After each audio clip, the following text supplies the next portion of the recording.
Hi everyone. ఈరోజు మనం షోడశ మహాజనపదాల గురించి తెలుసుకుందాం.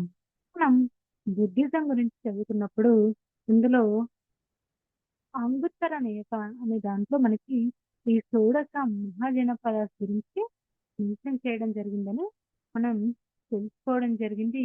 అయితే ఇది మనకి బౌద్ధ గ్రంథంలో ఈ అంగుత్తర నేకాల మనకి పాలీ లాంగ్వేజ్ లో ఈ యొక్క షోడశ మహాజనపదాల గురించి ఇన్ఫర్మేషన్ అనేది ఇవ్వడం జరిగింది. సో ఇక్కడ మనకి షోడశ అంటే అర్థం ఏంటంటే 16. సో 16 గొప్ప రాజ్యాలని దీని యొక్క అర్థం. ఇక్కడ మనకి మహాజన అనే పదం ఏ విధంగా వచ్చింది అనేది చూసినట్లయితే ఇక్కడ జన అంటే మనకి ఏంటంటే ప్రజలు అని అర్థం. సో ఆ ప్రజలు నివసించే ప్రాంతాలని జనపదాస్ అని పిలిచేవారు. సో జనపదాస్ అంటే రాజ్యాలు అని అర్థం. సో మనకి ఇక్కడ ఏంటంటే కొన్ని చిన్న రాజ్యాలు అనేవి ఉండేవి. ఆ చిన్న రాజ్యాలే 16 మహాజనపదాస్గా ఏర్పడడం జరిగింది. అందువల్ల దీనిని షోడశ మహాజనపదాస్ అని అంటారు.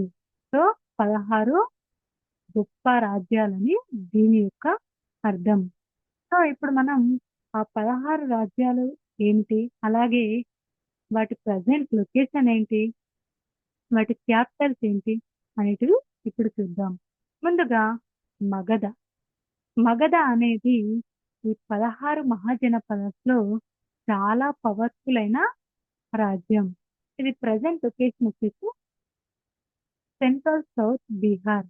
దీని యొక్క క్యాపిటల్ వచ్చేసి రాజగృహ. తర్వాత దీన్ని పాటలీపుత్రకి షిఫ్ట్ చేయడం అనేది జరిగింది. అండ్ నెక్స్ట్ అంగ. ఇది ప్రజెంట్ లొకేషన్ వచ్చేసి ఈస్టర్న్ బీహార్ లోని అరౌండ్ బాగల్పూర్ అండ్ మున్గూర్ దగ్గర దీని యొక్క ప్రజెంట్ లొకేషన్. అండ్ క్యాపిటల్ వచ్చేసి చంపా. అండ్ నెక్స్ట్ మనకి కాశీ. దీని యొక్క ప్రజెంట్ లొకేషన్ మోడర్న్ బనారస్. యూపీలోని మోడర్న్ బనారస్. దీని యొక్క క్యాపిటల్ వచ్చేసి వారణాసి. And next Kosala. ఇది మనకి అరౌండ్ అయోధ్య అండ్ ఫైజాబాద్ దగ్గరలో ఉంటుంది. అండ్ క్యాపిటల్ వచ్చేసి ప్రవస్తి. అండ్ నెక్స్ట్ బస్తా. ఇది యూపీలోని Allahabad present location. And capital Kaushambi. And next Kuru. ఇది మనకి Delhi, Meerut and surrounding areas of Haryana దగ్గరలో ఉంటుంది. అండ్ నెక్స్ట్ దీని క్యాపిటల్ హస్తినాపూర్ అండ్ ఇంద్రప్రస్థాన. And next Panchala. Present location northern UP. And capital వచ్చేసి ఉత్తర. And next Surasena. ఇది ప్రజెంట్ మోడర్న్ మధుర. దీని ప్రజెంట్ లొకేషన్ అండ్ క్యాపిటల్ వచ్చేసి Mathura. And next Malla. Capital వచ్చేసి పవా అండ్ కుర్తి. అండ్ ప్రజెంట్ లొకేషన్ వచ్చేసి డెహోరియా యూపీ. అండ్ నెక్స్ట్ మనకి వజ్జి. ఇది మనకి బీహార్ లోని around areas Darbhanga and Madhubani దగ్గరలో దీని యొక్క ప్రజెంట్ లొకేషన్. అండ్ వైశాలి దీని యొక్క capital. And next Avanti. So Malwa present location. Ujjaini and Mahishmati దీని యొక్క capital. And next Chedi. So present location వచ్చేసి బుందేల్ఖండ్ అండ్ సుక్తిమతి దీని యొక్క క్యాపిటల్. అండ్ నెక్స్ట్ మత్స్య. జైపూర్ రాజస్థాన్ లోని Jaipur present location. And Viratanagara దీని యొక్క capital. And next Gandhara. So ఇది పాకిస్తాన్ లోని Peshawar and around areas of Rawalpindi దగ్గరలో దీని యొక్క present location. And Takshila and Pushkalavati present Pakistan లో ఉంటుంది. వీటి యొక్క క్యాపిటల్. గాంధార యొక్క క్యాపిటల్స్ నెక్స్ట్ కాంబోజ్. రాజౌరి హజ్రా, వీటిలోని రాజౌరి హజ్రా దీని యొక్క ప్రజెంట్ లొకేషన్, అండ్ రాజ్పురా ఇది మనకి ప్రజెంట్ పాకిస్తాన్ లో ఉంటుంది. దీని యొక్క క్యాపిటల్ మనకి. అండ్ నెక్స్ట్ వచ్చేసి మనకి ఉస్మకం. ఇది మనకి సౌత్ ఇండియాలో ఉన్న ఒకే ఒక మహాజన సభ. ఇది మనకి గోదావరి రివర్ దగ్గరలో ఉంటుంది. దీని యొక్క క్యాపిటల్ వచ్చేసి సోడాన్. సో ప్రజెంట్ గోదాన్ ఏదైతే ఉందో అది దీని యొక్క క్యాపిటల్. సో ఇది మన 16 మహాజనపద.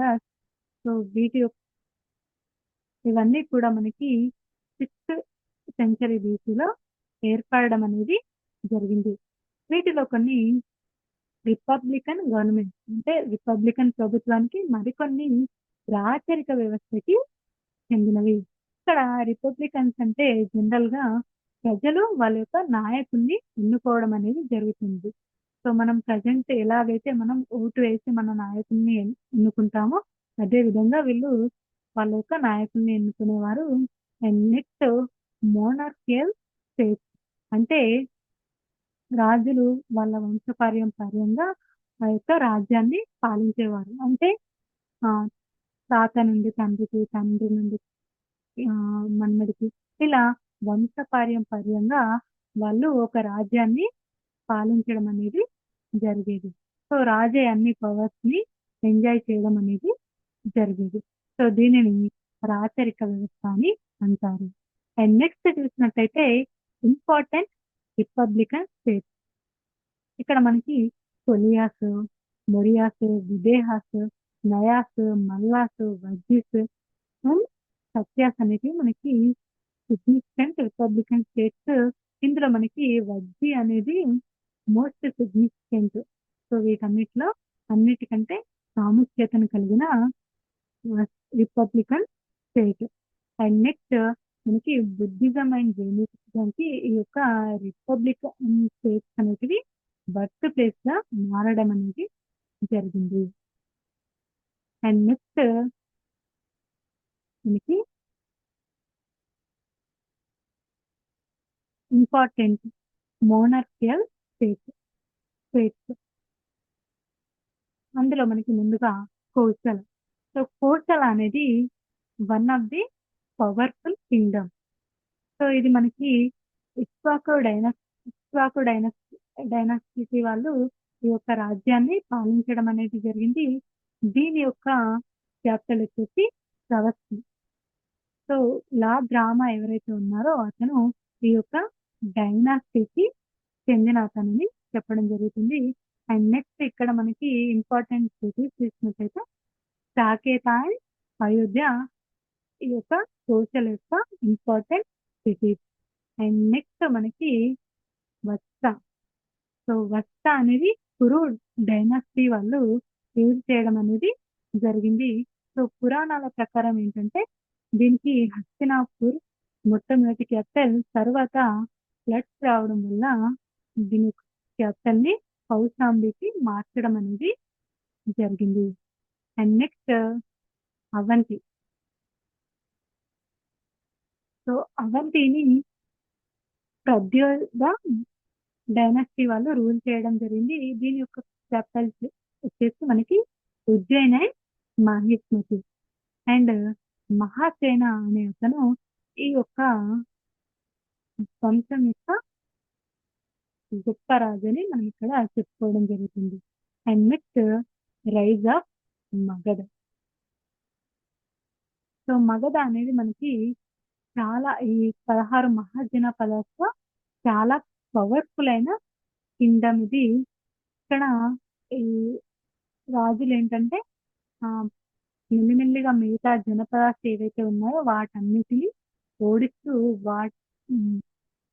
జనపదాలన్నిటిని ఓడిస్తూ వాటన్నిటిని మగధలో కలపడం అనేది జరిగింది. సో 4th సెంచరీ BCలో ఈ యొక్క మగధ మొట్టమొదటి సామ్రాజ్యంగా ఏర్పడడం అనేది జరిగింది.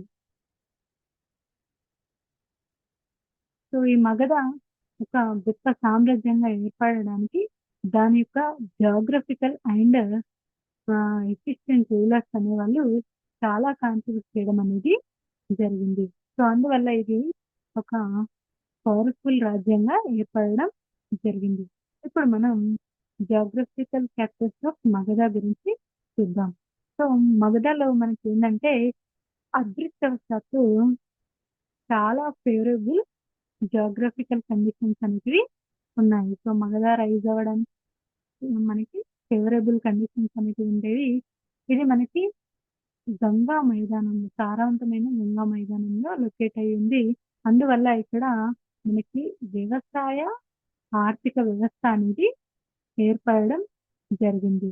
అండ్ నెక్స్ట్ చూసినట్టయితే మనకి ఇక్కడ ఏంటంటే ఐరన్ అనేది పుష్కలంగా లభించడం జరిగింది. అందువల్ల వీళ్ళు వ్యవసాయానికి సంబంధించిన పనిముట్లను తయారు చేసి వాటన్నిటిని వ్యవసాయంలో వాడడం అనేది జరిగింది. అండ్ నెక్స్ట్ ఇక్కడ ఫారెస్ట్ కూడా ఎక్కువగా ఉండేది. సో ఫారెస్ట్ నుండి వచ్చే కలప ద్వారా ఆ టింబర్ నుండి వీళ్ళు రథాలను తయారు చేయడం అనేది జరిగేది. అండ్ ఈ ఫారెస్ట్ లో మనకి ఎలిఫెంట్ పాపులేషన్ కూడా ఎక్కువగా ఉండేది.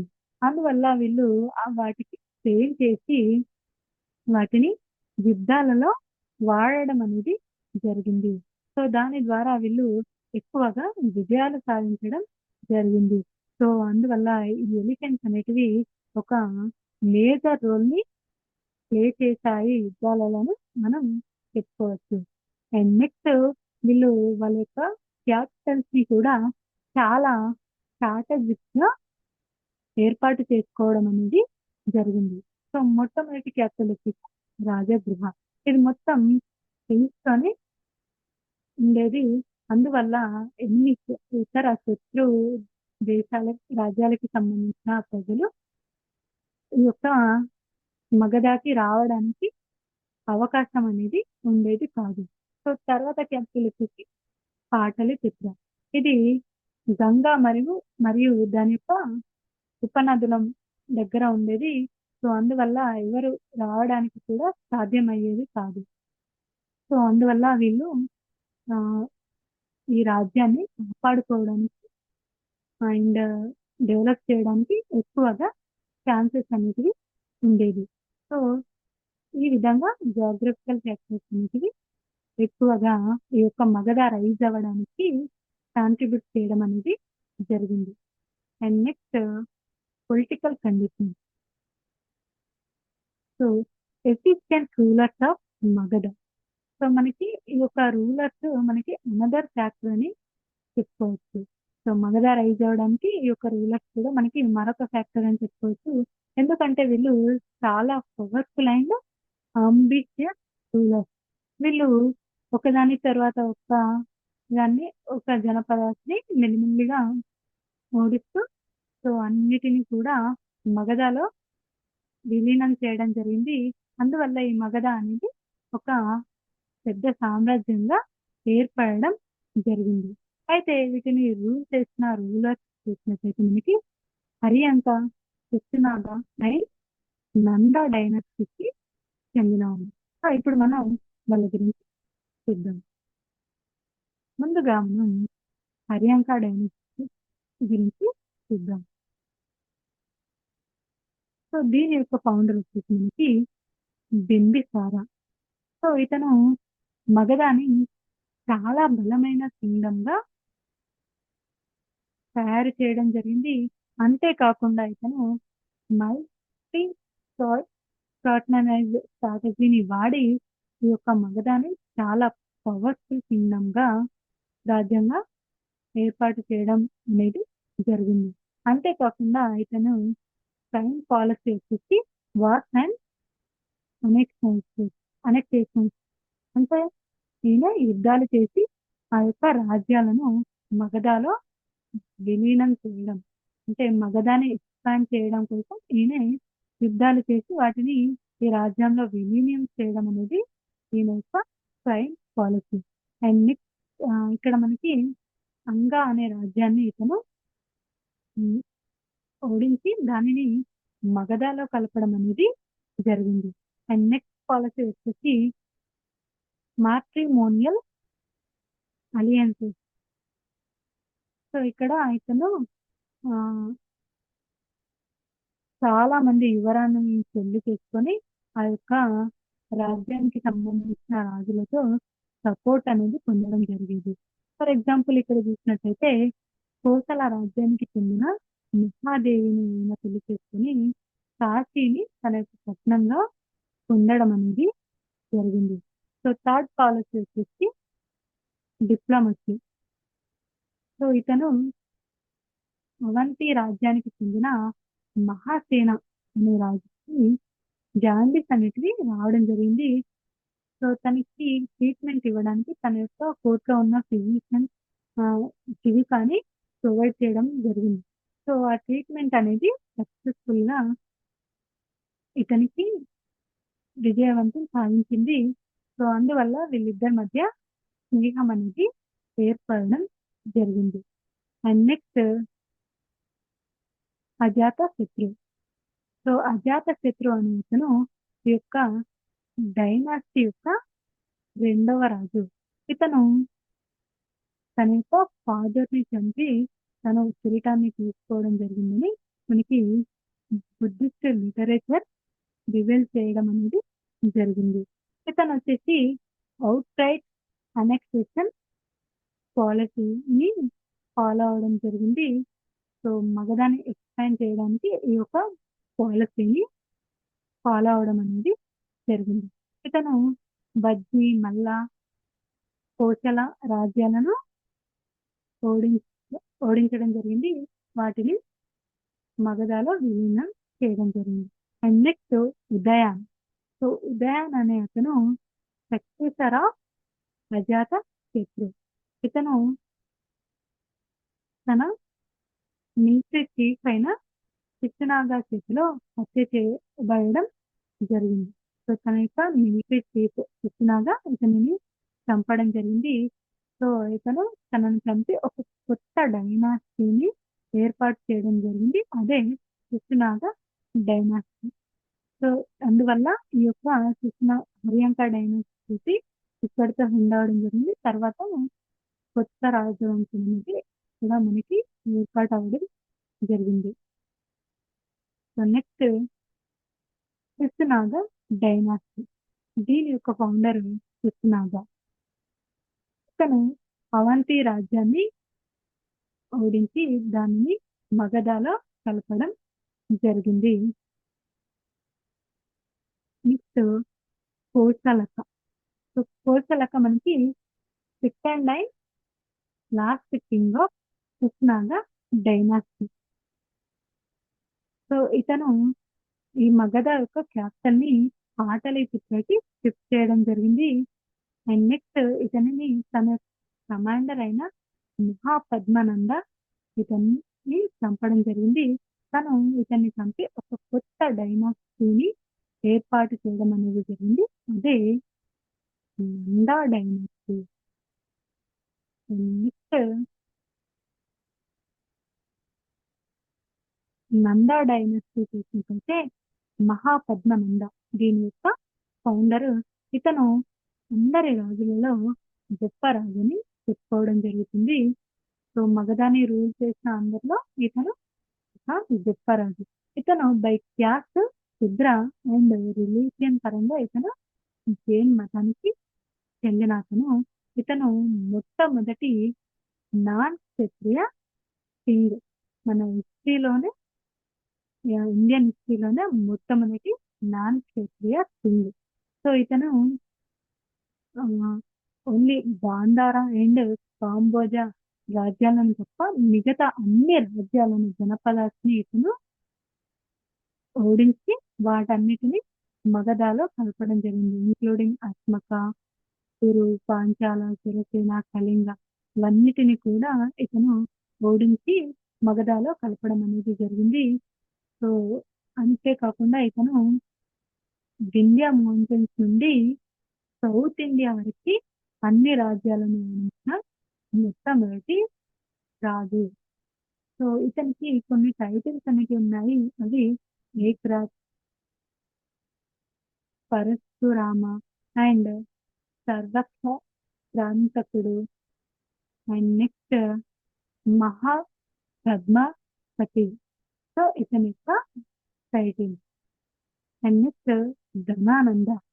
సో ధనానంద అనే అతను మహాపద్మనంద యొక్క కొడుకు కొడుకు ఇతను నందా డైనస్టీ యొక్క లాస్ట్ కింగ్. ఇతను ఒరిజినల్ నేమ్ వచ్చేసి ఉగ్రసేన. సో ఇది మనకి గ్రీక్ గ్రంథంలోని ఆగ్రమ్స్ లో మెన్షన్ చేయడం జరిగింది. ఇతనిని చంద్రగుప్త మౌర్య అనే అతను 321 BC-లో ఇతనిని ఓడించడం జరిగింది. ఇతనిని ఓడించి మగధ సామ్రాజ్యాన్ని అతను ఆక్రమించడం జరిగింది. సో తర్వాత ఇక్కడితోనే ఈ యొక్క నందా డైనాసిటీ ఎండ్ అవడం జరిగింది. తర్వాత మనకి మౌర్యన్ రూల్ అనేది రావడం జరిగింది. సో ఈ విధంగా మనకి వీళ్ళ యొక్క పొలిటికల్ కండిషన్స్ అనేటివి ఉండేవి. ఈ విధంగా హరియంక, శిష్నగ, నందా డైనాసిటీ వాళ్ళు ఈ యొక్క రాజ్యాన్ని ఒక సామ్రాజ్యంగా మార్చడం అనేది జరిగింది. కానీ ఫైనల్ గా నందా డైనాసిటీలో ఉన్న ధనానంద యుద్ధంలో ఓడిపోవడం జరిగింది చంద్రగుప్త మౌర్య చేతిలో. సో అతను మౌర్య సామ్రాజ్యాన్ని ఏర్పరచడం జరిగింది. And next Iranian and Greek invention of north east India. మనకి మగధలో రాజులందరూ ఒకదాని తర్వాత ఒక జనపదాన్ని ఓడిస్తూ అన్ని జనపదాన్ని కూడా మగధలో కలపడం అనేది జరిగింది. కానీ మనకి ఇక్కడ ఏంటంటే గాంధార అండ్ కాంబోజా రాజ్యాలలో మొత్తం టెక్స్చర్ అంతా కూడా డిఫరెంట్ గా ఉండడం అనేది జరిగింది. ఈ ప్రాంతాలకి ఇరానియన్స్ అండ్ గ్రీక్స్ అనే వాళ్ళు రావడం జరిగింది. సో వచ్చి ఈ ప్రాంతాలలో ఉన్న రాజులను ఓడించి వీటిని ఆక్రమించడం జరిగింది. సో అందువల్ల ఈ రాజ్యాలు కూడా చాలా సంవత్సరాలు ఫారినర్స్ కంట్రీలో ఉండడం అనేది జరిగింది. ఇది మన మహాజనపదాల గురించి. అండ్ నెక్స్ట్ ఎకనామిక్ కండిషన్ చూసినట్లయితే ఇక్కడ మనకి మగధలో చాలా రకాలైన నెంబర్ ఆఫ్ చేంజెస్ మనకి ఎకానమీలో రావడం జరిగింది. సో ఐరన్ యూజ్ అనేది ఎక్కువగా పెరగడం జరిగింది. అలాగే వ్యవసాయంలో పాడిలో చాలా రకాలైన టెక్నిక్స్ అనేది వాడడం అనేది జరిగింది. అందువల్ల ఇలా ఎకానమీ అనేది ఒక బలమైన వ్యవసాయ ఆర్థిక వ్యవస్థగా డెవలప్ అవడం అనేది జరిగింది. దానితో పాటు క్రాఫ్ట్స్ అలాగే network of trade and commerce అనేది చాలా ఎలాబరేట్ అవ్వడం అనేది జరిగింది. సో అందువల్ల ఇంకా ఎక్కువగా ఇక్కడ ఎకానమీ అనేది డెవలప్ అని చాలా ప్రాస్పరస్ గా డెవలప్ అవడం అనేది జరిగింది. అంతేకాకుండా 24 హ్యాండీక్రాఫ్ట్ వర్క్స్ అనేది ఇక్కడ మనకి చాలా ఇంపార్టెంట్ రోల్ ని ప్లే చేయడం జరిగింది. అవి టెక్స్టైల్స్, జ్యువెలరీ, మెటలర్జీ, కన్నేరు, పాటరీ అండ్ కార్పెంటరీ ఇవి మనకి ఇంపార్టెంట్. అండ్ నెక్స్ట్ చూసినట్లయితే కొన్ని సోర్సెస్ ప్రకారంగా గహాపతి అనే క్యాపిటలిస్ట్ ఇతను 500 పాట్ ఇండస్ట్రీని కలిగి ఉన్నాడని చెప్పడం జరుగుతుంది. అండ్ నెక్స్ట్ ఇక్కడ మనకి సంఘాలు కూడా ఏర్పడడం జరిగింది. అవి కులాల శ్రేణి అంటే పాటరీ సంఘాలు, తేలిక శ్రేణి ఆయిల్ సంఘాలు అండ్ గాంధిక శ్రేణి సో పర్ఫ్యూమ్ సంఘాలు అండ్ అదర్స్. సో ఈ విధంగా సంఘాలు ఏర్పడడం జరిగింది. అండ్ నెక్స్ట్ బ్యాంకింగ్ సర్వీసెస్ కూడా ఇక్కడ అందుబాటులోకి రావడం జరిగింది. అంటే ప్రజెంట్ మనం ఎలా అయితే బ్యాంక్స్ కి వెళ్ళి మనీ తీసుకుని అంటే ఒక లోన్ తీసుకొని దానికి వడ్డీ కడతాము, అలాగే మన యొక్క మనీ డిపాజిట్ చేసి వాళ్ళ దగ్గర నుండి వడ్డీ ఎలా పొందుతామో అదే విధంగా ఇక్కడి ప్రజలు కూడా వాళ్ళ యొక్క మనీ డిపాజిట్ చేసి వడ్డీ పొందడం, అంతేకాకుండా వాళ్ళకి కావాల్సినప్పుడు మనీ తీసుకొని వడ్డీ కట్టడం వంటి సర్వీసెస్ ని పొందడం అనేది జరిగింది. అండ్ నెక్స్ట్ ఇక్కడ మనకి పాయింట్స్ కూడా ఇంట్రొడ్యూస్ చేయడం అనేది, ప్రవేశపెట్టడం అనేది జరిగింది. వాటిని పంచమార్కుడు కాయిన్స్ అని పిలవడం జరిగింది. అవి సిల్వర్ అండ్ కాపర్‌తో తయారు చేయడం జరిగింది. వాటిని పనా, రూపాయ, మిసిక అండ్ ఖర్చపాన అని పిలవడం జరిగింది. అండ్ నెక్స్ట్ చూసినట్టయితే మనకిక్కడ ఏంటంటే టౌన్స్, సిటీస్ అనేవి చాలా వేగంగా గ్రోత్ అవ్వడం అనేది జరిగింది. సో, దాంతో పాటు ఇండస్ట్రీస్, ట్రేడ్ అండ్ కామర్స్ కూడా చాలా వేగంగా గ్రోత్ అవ్వడం జరిగింది. సో, అందువల్ల ఈ కాలాన్ని సెకండ్ అర్బనైజేషన్ అని కూడా అంటారు.